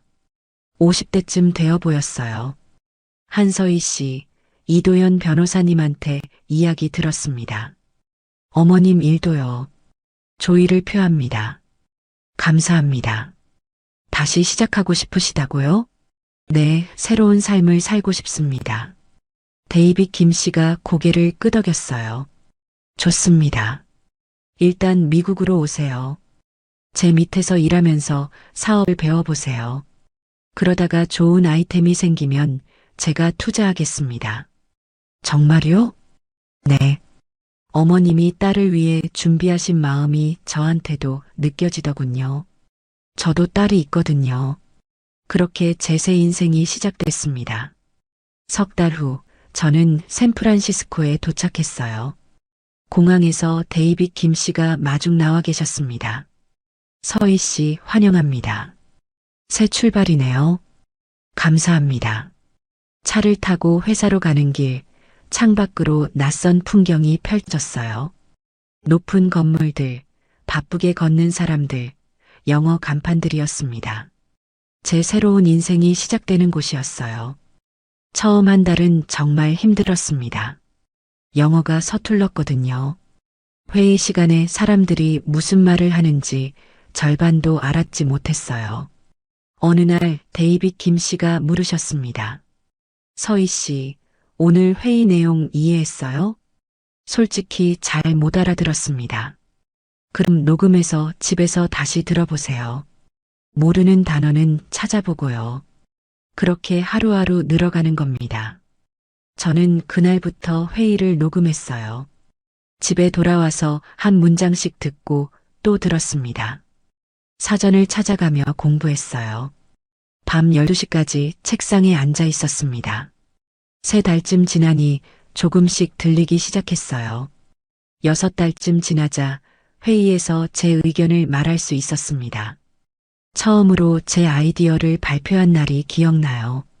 손이 떨렸지만 준비한 대로 말했어요. 한국 시장에 특화된 온라인 쇼핑 플랫폼은 어떨까요? 한국 상품을 미국에 소개하는 거죠. 데이빗 김 씨가 고개를 끄덕이셨어요. 좋은데요. 더 구체화해 보세요. 저는 일주일 동안 밤을 새워 기획서를 만들었어요. 시장 조사도 하고 경쟁사 분석도 했습니다. 엄마가 남겨주신 돈으로 마케팅 수업도 들었어요. 기획서를 다시 발표했을 때 데이빗 김 씨가 말씀하셨습니다. 해봅시다. 제가 3억 원 투자하겠습니다. 서희 씨, 이제 대표예요. 그날 밤 혼자 울었어요. 기쁘기도 했지만 무섭기도 했거든요. 제가 정말 할 수 있을까요? 다음 날부터 본격적으로 시작했습니다. 작은 사무실을 얻었어요. 직원 3명을 뽑았습니다. 웹사이트를 만들고 한국 업체들과 계약했어요. 쉽지 않았습니다. 한국 업체들은 저를 믿지 않았어요. 미국에 얼마나 팔 수 있는데요? 검증이 안 된 회사랑은 일 못하겠습니다. 전화를 끊길 수도 없이 많았어요. 하지만 포기하지 않았습니다. 100곳에 전화해서 한 곳이라도 계약하면 됐어요. 3달 동안 전화만 했습니다. 손에 굳은 살이 박힐 정도였어요. 그러다가 드디어 첫 계약이 성사됐습니다. 작은 화장품 회사였어요. 감사합니다. 최선을 다하겠습니다. 첫 상품이 도착했을 때 직원들과 함께 박스를 열어봤어요. 한국 화장품들이 가득 들어 있었습니다. 그걸 보니까 눈물이 났어요. 웹사이트에 상품을 올렸습니다. 광고도 돌렸어요. 처음 한 달 매출은 100만 원이었습니다. 적었지만 시작이었어요. 두 번째 달에는 300만 원이 났습니다. 세 번째 달에는 500만 원이었어요. 조금씩 늘어갔습니다. 1년쯤 지났을 때 월 매출이 3천만 원을 넘었어요. 직원도 10명으로 늘었습니다. 사무실도 더 큰 곳으로 옮겼어요. 하지만 쉬운 날은 없었습니다. 어느 날은 배송 사고가 났어요. 상품 100개가 파손됐습니다. 대표님, 어떡하죠? 손해가 2천만 원입니다. 직원이 당황해서 물었어요. 저도 당황했지만 침착하게 말했습니다. 고객들한테 사과하고 전액 환불해드려요. 그리고 다시 보내드리고요. 손해는 우리가 감수하는 겁니다. 그날 2천만 원이 날아갔어요. 아팠지만 믿음을 잃는 것보다는 나았습니다. 2년째 되던 해 큰 투자자가 관심을 보였어요. 10억 원을 투자하겠다고 했습니다. 대신 지분 30%를 달라고 했어요. 고민했습니다. 데이빗 김 씨와 상의했어요. 서희 씨, 회사를 키우려면 투자가 필요합니다. 지분을 나눠도 파이 자체가 커지면 이득이에요. 결국 투자를 받았습니다. 그 돈으로 직원을 더 뽑고 마케팅을 강화했어요. 한국 본사도 준비했습니다. 3년째 한국에 사무실을 열었어요. 서울 강남이었습니다. 한국 직원 20명을 뽑았어요. 한국에 잠깐 돌아갔을 때 엄마 무덤에 갔습니다. 엄마, 저 잘하고 있어요. 엄마 덕분에 여기까지 왔어요. 바람이 불었어요. 엄마가 대답하는 것 같았습니다. 4년째 회사는 완전히 자리 잡았어요. 월 매출이 5억 원을 넘었습니다. 회사 가치는 100억 원으로 평가받았어요. 데이빗 김 씨가 말씀하셨습니다. 서희 씨, 이제 한국으로 돌아가도 되겠어요. 혼자 설 수 있을 만큼 컸으니까요. 네, 돌아가야 할 것 같아요. 그동안 고마웠어요. 서희 씨가 자랑스럽습니다. 선생님 덕분입니다. 아니에요. 서희 씨 노력이에요. 밤새 공부하고 100번 거절당해도 포기 안 하고 직원들 챙기고요. 그게 다 서희 씨 힘이었어요. 그 말에 울컥했어요. 4년 동안 정말 힘들었거든요. 울면서 영어 공부하고 계약 안 되면 화장실에서 울고 직원들 월급 걱정에 밤잠 못 자고요. 하지만 포기하지 않았어요. 엄마가 저를 믿어주셨으니까요. 엄마가 남겨주신 기회를 헛되이 하고 싶지 않았습니다. 그렇게 저는 완전히 다른 사람이 됐어요. 그 사이 장민석의 인생은 무너지고 있었습니다. 아기가 태어난 건 서희와 이혼하고 6개월 후였어요. 딸아이였습니다. 장민석은 병원에서 아기를 안아봤습니다. 작고 빨간 얼굴이었어요. 처음에는 기뻤습니다. 하영아, 우리 딸 예쁘지? 내 연녀 서하영이 힘없이 웃었어요. 응, 예뻐.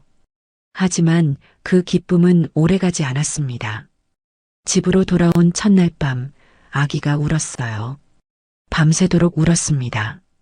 장민석은 잠을 잘 수가 없었어요. 하영아, 애가 왜 이렇게 우는 거야? 배고픈가 봐. 분유 좀 타줘. 장민석은 부엌으로 가서 분유를 탔습니다. 서툴렀어요. 물 온도도 맞추기 어려웠습니다. 아기는 분유를 먹고도 계속 울었어요. 기저귀를 갈아줘도 울었습니다. 안아줘도 울었어요. 다음 날도 그 다음 날도 마찬가지였습니다. 일주일쯤 지났을 때 장민석은 녹초가 되어 있었어요. 제대로 잠을 못 자거든요. 회사에 가서도 졸았습니다. 민석아, 너 요즘 왜 그래? 얼굴이 왜 그렇게 됐어? 직원이 물었습니다. 애가 밤에 잘 안 자서요. 그래, 힘들겠다. 우리 때도 그랬어. 장민석은 커피를 마시며 버텼어요. 한 달이 지났습니다. 서하영이 말했어요. 오빠, 나 너무 힘들어. 애 좀 봐줘. 나도 회사 일 있어. 나는 하루 종일 애만 보잖아. 나도 쉬고 싶어. 장민석은 한숨을 쉬었습니다. 주말에 아기를 봐줬어요. 하지만 정말 힘들었습니다. 3달쯤 지났을 때 어머니한테서 전화가 왔어요. 민석아, 손주 좀 보러 가도 되겠니? 네, 어머니. 오세요. 어머니와 아버지가 집에 왔습니다. 손주를 보더니 웃으셨어요. 어머, 우리 손주 예쁘네. 하지만 금방 표정이 굳어졌습니다. 근데 민석아, 집이 왜 이렇게 어질러졌니? 애 키우느라 바빠서요. 하영 씨는 뭐하고? 서하영이 소파에 앉아 있었어요. 머리는 산발이었고 옷도 며칠째 같은 거였습니다. 저도 힘들어요, 어머님. 어머니가 한숨을 쉬었어요. 며칠 후 어머니가 또 전화하셨습니다. 민석아, 내가 선택한 길이니까 내가 책임져야지. 우리가 계속 도와줄 순 없어. 네, 어머니. 그리고 내 누나가 많이 화나 있더라. 내가 집안 망쳤다고. 누나가요? 응. 너 때문에 집안 체면이 다 깎였다고. 예전 며느리를 왜 내쫓았냐고 그러더라.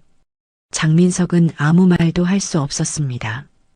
그 무렵 회사에도 문제가 생겼어요. 거래처 하나가 계약을 취소했습니다. 민석 씨, 죄송합니다. 다른 곳으로 결정했습니다. 그게 무슨 말씀이세요? 거의 다 진행됐잖아요. 사정이 생겨서요. 양해 부탁드립니다. 전화가 끊겼습니다. 장민석은 머리를 감싸쥐었어요. 그 계약 금액이 3억 원이었거든요. 다음 달에도 거래처가 하나 더 떨어져 나갔습니다. 회사 자금 사정이 나빠지기 시작했어요. 1년쯤 지났을 때 장민석은 완전히 지쳐 있었습니다. 밤에는 아기 때문에 잠을 못 자고 낮에는 회사 일로 스트레스 받았어요. 서아영과의 관계도 나빠졌습니다. 예전에는 예쁘고 상냥했던 그녀가 이제는 화만 냈어요. 오빠, 나 진짜 못 살겠어. 애만 보고 집에만 있으니까 미치겠어. 그럼 어쩌라고? 애는 누가 봐? 오빠 엄마가 봐주면 되잖아. 우리 엄마도 힘드시대. 그럼 나는 어떡해? 나는 안 힘들어. 두 사람은 자주 싸웠습니다. 2년째 되던 해 회사가 정말 위험해졌어요. 자금이 바닥났습니다. 직원 월급도 밀렸어요. 장민석은 은행에 대출을 알아봤지만 거절당했습니다. 신용도가 떨어졌거든요. 3년째 거래처가 또 떨어져 나갔습니다. 이제 회사를 유지하기도 어려웠어요. 어느 날 밤 장민석은 거실에 혼자 앉아 있었어요. 서아영과 아기는 방에서 자고 있었습니다. 어떻게 이렇게 됐을까? 장민석은 중얼거렸습니다. 몇 년 전만 해도 모든 게 괜찮았는데요. 아내 한서희가 있었고 회사도 잘 돌아갔었죠. 그때 서희 얼굴이 떠올랐습니다. 엄마 장례식장에서 무너지던 모습이요. 넌 이제 빚만 남았어. 자기가 했던 말이 귓가에 맴돌았어요. 장민석은 고개를 저었습니다. 왜 그 생각이 나는 걸까요? 4년째 회사의 마지막 기회가 왔습니다. 대형 프로젝트 입찰이었어요. 이것만 따내면 회사가 살 수 있었습니다. 장민석은 모든 걸 걸었어요. 밤낮으로 제안서를 준비했습니다. 입찰 결과가 나왔습니다. 장민석의 회사가 최종 후보에 올랐어요. 하지만 계약 여부는 최종 투자자 결정에 달려 있었습니다. 누가 최종 투자자인가요? 담당자가 말했습니다. 한국에 새로 진출한 회사입니다. 해외에서 성공하고 돌아온 젊은 사업가가 운영하는 곳이에요. 그 사람이 우리 회사 승인해주면 되는 거죠? 네, 맞습니다. 다음 주에 미팅이 있을 겁니다. 장민석은 안도의 한숨을 쉬었어요. 드디어 기회가 온 거였습니다. 그날 밤 집에 돌아와서 서하영한테 말했어요. 하영아, 우리 이제 살 것 같아. 큰 계약 거의 따냈어. 정말? 다행이다. 서하영도 웃었습니다. 오랜만에 보는 미소였어요. 장민석은 침대에 누웠습니다. 오랜만에 마음이 편했어요. 이제 모든 게 괜찮아질 거라고 생각했습니다. 하지만 장민석은 몰랐습니다. 다음 주에 만날 그 투자자가 누구인지요. 그 사람이 바로 자기가 몇 년 전 버렸던 사람이라는 걸요. 당신이 버린 여자가 당신 회사 마지막 희망이었네요. 그 말을 하기 전날 밤 저는 잠을 이루지 못했습니다. 내일 장민석을 만나게 되어 4년 만이었습니다. 그동안 제 인생은 완전히 바뀌었지만 그 사람 인생은 어떻게 됐을까요? 궁금하지 않았다고 하면 거짓말이겠죠. 하지만 두렵지는 않았어요. 오히려 담담했습니다. 거울을 봤어요. 4년 전과는 완전히 다른 사람이 서 있었습니다. 자신감 있는 눈빛, 당당한 어깨, 그리고 미소를 머금은 입술이었어요. 준비됐어. 스스로에게 말했습니다. 다음 날 아침 회사에 일찍 도착했어요. 비서에게 확인했습니다. 오늘 11시 미팅 준비 다 됐죠? 네, 대표님. 회의실 세팅 완료했고요. 자료도 다 준비했습니다. 좋아요. 상대편이 오면 바로 안내해 주세요. 10시 55분 비서가 내선 전화를 했어요. 대표님, 손님들 도착하셨습니다. 들어오시라고 하세요. 저는 회의실에 먼저 들어가 앉았습니다. 창밖으로 서울 시내가 내려다 보였어요. 높은 곳이었습니다. 제가 올라온 자리였죠. 문이 열렸습니다. 장민석이 들어왔어요. 양복을 입고 있었지만 어딘가 초라해 보였습니다. 얼굴에는 피로가 가득했고 눈 밑에 다크서클이 짙었어요. 몇 년 사이에 늙은 것 같습니다. 그의 뒤로 직원 2명이 따라 들어왔어요. 장민석은 앞을 보다가 저와 눈이 마주쳤습니다. 그 순간 그의 얼굴이 하얗게 변했어요. 손에 들고 있던 서류 파일이 바닥에 떨어졌습니다. 서희? 목소리가 떨렸습니다. 믿을 수 없다는 표정이었어요. 저는 천천히 자리에서 일어났습니다. 미소를 지으며 손을 내밀었어요. 오랜만이네요, 장민석 씨. 앉으시죠.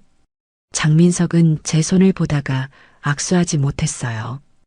그냥 의자로 비틀거리며 걸어가 앉았습니다. 직원들도 어색한 표정으로 자리에 앉았어요. 커피 드릴까요? 아메리카노요, 라떼요? 저는 여유롭게 물었습니다. 장민석은 대답하지 못했어요. 그냥 저를 쳐다보고만 있었습니다. 아메리카노로 할게요. 제가 비서에게 주문했습니다. 커피가 나오는 동안 침묵이 흘렀어요. 장민석의 직원들은 불편한 듯 서류를 들여다봤습니다. 커피가 나왔습니다. 저는 한 모금 마시고 말했어요. 제안서 잘 봤습니다. 그런데 본격적으로 얘기하기 전에 직원분들은 잠깐 나가 계시면 좋겠네요. 대표님하고만 얘기하고 싶어서요. 장민석이 직원들을 봤어요. 2 직원이 어리둥절한 표정으로 나갔습니다. 문이 닫혔어요. 회의실에는 저와 장민석만 남았습니다. 침묵이 또 흘렀습니다. 이번에는 제가 기다렸어요. 장민석이 먼저 말할 때까지요. 한참 후에 장민석이 입을 열었습니다. 서희야, 이게 대체 무슨 일이야? 목소리가 갈라졌어요. 보시다시피입니다. 저 사업하고 있어요. 그게 무슨 말이야? 넌 분명히 넌 빚만 남았다고 하셨죠. 당신이요. 저는 차분하게 말했습니다. 내가 그렇게 말했잖아. 내 엄마 병원비, 장례비 다 내가 알아서 하라고. 넌 이제 빚만 남았다고. 맞아요. 당신이 그렇게 말했어요. 장례식장에서 이혼 서류 던지면서요. 장민석이 고개를 숙였어요. 근데 말이죠, 장민석 씨. 당신이 한 가지 몰랐던 게 있어요. 뭔데? 우리 엄마가 재산을 다 제 명의로 바꿔두셨더라고요. 장민석이 고개를 번쩍 들었어요. 뭐라고? 네. 엄마가 치매 진단받으시기 전에 미리 준비하신 거였어요. 부동산도 예금도 전부요. 당신이 저한테 이혼 서류 던지던 그날 저도 몰랐어요. 며칠 후에 알았죠. 그럼 너는 지금? 네. 그 재산으로 해외 나가서 공부했어요. 사업도 배웠고요. 투자도 받았습니다. 그렇게 4년 동안 회사를 키웠어요. 저는 커피를 한 모금 더 마셨습니다. 지금 이 회사 대표가 저예요. 직원 50명이고 연 매출 100억 원 정도 되는 회사죠. 그렇게 큰 건 아니지만 안정적으로 잘 굴러가고 있어요. 장민석의 얼굴이 창백해졌어요. 입술이 파르르 떨렸습니다. 그래서 말인데요. 저는 책상 위에 있던 서류 파일을 폈습니다. 당신 회사 제안서요. 검토했는데 거절하기로 했어요. 뭐? 장민석이 벌떡 일어났습니다. 의자가 뒤로 넘어갔어요. 안 돼. 서희야, 제발. 앉으세요. 제 목소리는 차가웠습니다. 장민석이 의자를 일으켜 세우고 다시 앉았어요. 이 계약 없으면 우리 회사 망해. 넌 그거 알잖아. 제발 한 번만 생각해줘. 알아요. 다 조사했어요. 당신 회사 재무 상태, 직원 수, 거래처 현황 다요. 그럼 왜 안 된다는 거야? 왜냐고요? 저는 장민석을 똑바로 쳐다봤습니다. 눈을 피하지 않았어요. 당신이 버린 여자가 당신 회사 마지막 희망이었네요. 아이러니하죠? 장민석이 할 말을 잃었어요. 4년 전에 당신은 제게 뭐라고 했죠? 넌 빚만 남았어. 내 엄마 일은 내가 알아서 해. 나는 새로 시작할 사람이 있어. 그렇게 말했잖아요. 서희야, 그때는 내가 잘못 생각했어. 미안해. 정말 미안해. 장민석이 손을 모았어요. 빌드시오. 그때 내가 정신이 없었어. 스트레스 받고 판단력이 흐려지고 지금 생각하면 정말 미친 짓이었어. 그래요, 미친 짓이었죠. 제발 용서해줘. 나 정말 반성하고 있어. 용서요? 저는 씁쓸하게 웃었습니다. 용서가 필요한 게 아니에요. 이 다 끝난 일이니까요. 저는 당신한테 화도 안 나요. 그냥 아무 감정도 없어요. 그럼 왜 계약을 안 하는 거야? 사업적 판단이에요. 당신 회사랑 일하는 게 저희 회사한테 도움이 안 되거든요. 재무 상태도 불안하고 신뢰도도 떨어지고요. 서희야, 우리 애도 있잖아. 나 망하면 애는 어떡해?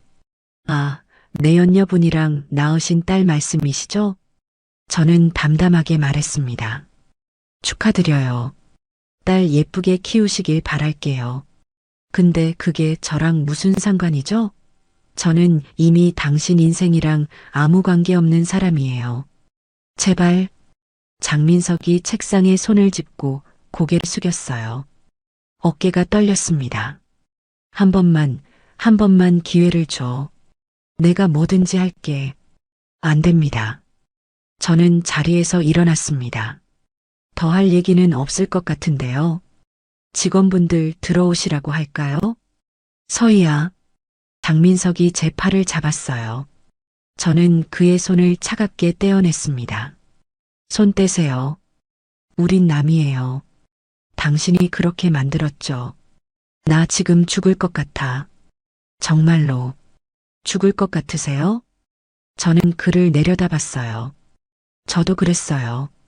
4년 전에요. 엄마 돌아가시고 당신한테 버림받고 빚만 남았을 때요. 그때 저도 죽을 것 같았어요. 장민석이 고개를 들었어요. 눈이 빨갛게 충혈되어 있었습니다. 근데 말이죠. 그때 당신은 뭐 했죠? 저 도와줬나요? 아니죠.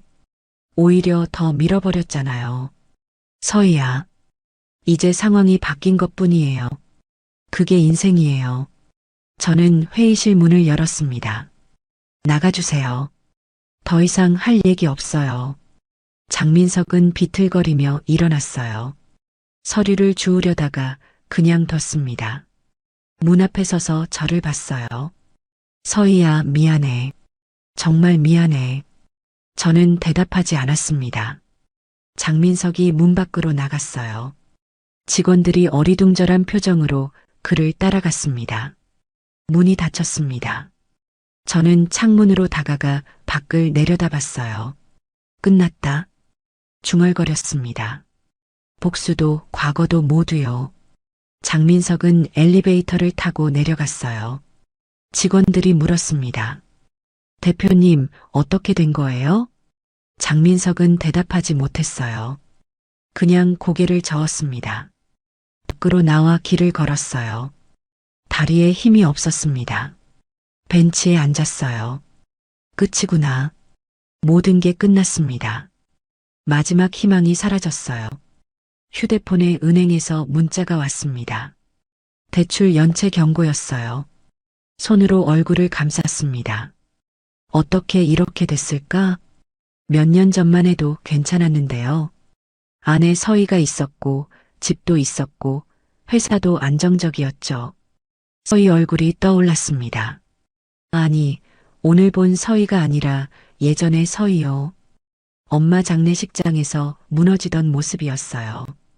그때 자기가 뭐라고 했죠? 넌 이제 빚만 남았어. 그 말이 이제 자기한테 돌아온 것 같았습니다. 집으로 돌아가는 길이 너무 멀게 느껴졌어요.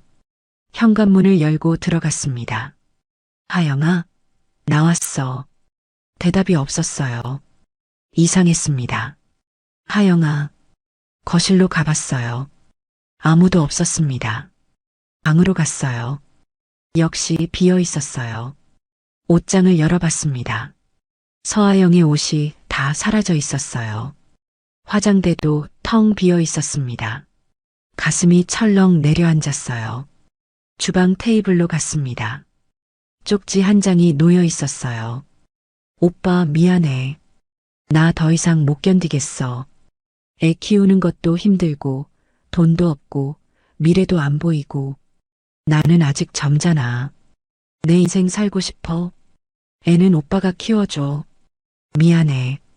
쪽지를 읽는데 손이 떨렸습니다. 구겨서 던졌어요. 그때 아기 우는 소리가 들렸습니다. 방으로 달려갔어요. 아기가 침대에 누워 울고 있었습니다. 기저귀도 안 갈고 그대로 둔 것 같았어요. 얼마나 울었는지 얼굴이 빨갛게 달아올라 있었습니다. 장민석은 아기를 안아 올렸어요. 아기는 더 크게 울었습니다. 미안해. 아빠가 미안해. 장민석도 울었습니다. 아기를 안은 채로 바닥에 주저앉아 울었어요. 휴대폰이 울렸습니다. 어머니였어요. 받지 않았습니다. 또 울렸어요. 이번엔 누나였습니다. 역시 받지 않았어요. 아기는 계속 울었습니다. 장민석은 분유를 타려고 부엌으로 갔어요. 냉장고를 열어봤습니다. 분유통이 거의 비어 있었어요. 편의점에 가야 했습니다. 아기를 안고 나갔어요. 편의점 직원이 이상하게 쳐다봤습니다. 장민석의 옷은 구겨져 있었고 얼굴은 눈물범벅이었거든요. 분유 하나요. 계산하고 집으로 돌아왔습니다. 분유를 탔어요. 아기한테 먹였습니다. 아기가 먹으면서도 울었어요. 장민석은 아기를 보며 생각했습니다. 이제 어떻게 살아야 하지? 회사는 망했고 여자는 떠났고 빚만 남았어요. 그리고 아기가 있었습니다. 장민석은 소파에 앉아 천장을 바라봤어요. 모든 게 무너졌습니다. 엄마가 남긴 사랑은 씨앗이었고 저는 그 씨앗을 꽃으로 피웠습니다. 계약 철회 이후 1년이 지났어요. 제 회사는 안정적으로 자리 잡았습니다. 직원도 50명으로 늘었고 새로운 투자자들이 관심을 보였어요. 사무실 창문으로 서울 시내가 내려다 보였습니다. 높은 곳이었어요. 제가 올라온 자리였죠. 가끔 장민석 소식을 듣게 됐습니다. 그는 회사가 문을 닫은 후 혼자 아이를 키우며 아르바이트로 생계를 이어가고 있다고 하더군요. 빚을 갚느라 고시원에서 산다는 얘기도 들렸습니다. 시댁에서는 더 이상 그의 이름을 꺼내지 않는다고 했어요. 저는 그 소식을 들으며 아무런 감정도 느끼지 못했습니다. 동정도 기쁨도 아니었어요. 그냥 먼 나라 이야기 같았습니다. 주말이면 엄마 집으로 갔어요. 이제는 완전히 제 집이 됐지만 여전히 엄마 집이라고 불렀습니다. 엄마 사진 앞에 앉아 차를 마시는 게 제 루틴이었어요. 엄마, 요즘 정말 바빠요. 새 프로젝트도 시작했고요. 치매 환자 가족들을 돕는 프로그램이에요. 엄마 생각하면서 만들었어요. 사진 속 엄마는 여전히 웃고 계셨습니다. 이상한 게 뭔지 아세요? 바쁜데 행복해요. 예전엔 바쁘면 힘들기만 했는데 지금은 달라요. 제가 원해서 하는 일이니까요. 창밖으로 햇빛이 들어왔습니다. 따뜻했어요. 가끔은 궁금해요. 엄마가 그때 하려던 말이 정확히 뭐였을까? 하지만 이제 알 것 같아요. 엄마는 제게 용기를 주고 싶으셨던 거죠. 혼자서도 설 수 있다는 걸요. 어느 날 밤 꿈을 꿨습니다. 엄마가 나오셨어요. 꿈속 엄마는 건강한 모습이었습니다. 저를 보시더니 환하게 웃으셨어요. 우리 딸 정말 잘 컸네. 엄마. 저는 달려가 안겼습니다. 엄마 품은 따뜻했어요. 나도 보고 싶었어. 근데 서희야, 이제 엄마 걱정하지 마. 엄마는 괜찮아. 하지만 넌 잘하고 있어. 엄마가 바라던 게 바로 이거야. 엄마가 제 머리를 쓰다듬어 주셨습니다. 이제 엄마 놔줘도 돼. 너는 내 인생 살아. 네, 엄마. 꿈에서 깼을 때 베개가 젖어 있었습니다. 하지만 마음은 가벼웠어요. 그날 아침 엄마 사진 앞에 오래 앉아 있었습니다. 엄마, 이제 진짜로 나 괜찮아요. 처음엔 엄마 없이 어떻게 사나 싶었는데 이제는 알겠어요. 엄마가 제 안에 계시다는 거요. 엄마가 남겨주신 건 돈만이 아니었어요. 사랑이었습니다. 그 사랑이 저를 일으켜 세웠고 지금의 제가 되게 했어요. 며칠 후 공원을 걸었습니다. 벤치에 앉아 사람들을 봤어요. 젊은 엄마가 아기를 안고 있었고 할아버지가 손주와 놀고 있었습니다. 평범한 풍경이었지만 아름다웠어요. 예전에 저라면 질투했을지도 몰라요. 저는 혼자니까요. 하지만 지금은 달랐습니다. 저는 저대로 괜찮았어요. 집으로 돌아오는 길에 꽃집에 들렀습니다. 엄마가 좋아하시던 국화를 샀어요. 엄마 사진 앞에 국화를 놓고 말했습니다. 엄마, 내가 내 인생을 찾아왔어요. 남한테 기대지 않고 제가 원하는 대로 살고 있어요. 이게 엄마가 바라시던 거죠? 창밖으로 해가 지고 있었습니다. 노을이 붉게 물들었어요. 엄마가 하려던 그 말, 이제 알 것 같아요. 딸아, 너는 혼자서도 충분히 잘 살 수 있어. 엄마가 다 준비해놨으니 걱정하지 마. 그 말이었겠죠? 눈물이 났지만 슬프지 않았습니다. 감사한 눈물이었어요. 저는 부엌으로 가서 엄마가 해주시던 김치찌개를 끓였습니다. 냄새가 집안에 퍼졌어요. 엄마 생각이 났습니다. 찌개를 한 그릇 떠서 엄마 사진 앞에 놓았어요. 엄마, 같이 드세요. 제가 만든 거예요. 그렇게 저의 하루가 끝났습니다. 조용하지만 따뜻한 하루였어요. 밤에 침대에 누워 천장을 바라봤습니다. 내일은 또 새로운 날이 올 거예요. 회사 일도 있고, 만날 사람도 있고, 할 일도 많을 겁니다. 하지만 두렵지 않았습니다. 저는 혼자가 아니었으니까요. 엄마가 남겨주신 사랑이 항상 저와 함께였으니까요. 창밖으로 별이 빛났습니다. 그중 하나가 유난히 밝았어요. 엄마인 것 같았습니다. 고맙습니다, 엄마. 저를 낳아주시고, 키워주시고, 사랑해주셔서요. 그리고 마지막까지 저를 지켜주셔서요. 눈을 감았습니다. 편안했어요. 내일은 또 새로운 날이 시작될 것입니다. 엄마의 사랑으로 다시 태어난 제 인생이 계속될 겁니다. 그리고 저는 알고 있습니다. 엄마가 어디선가 저를 지켜보고 계시다는 걸요. 고맙습니다, 엄마. 사랑해요.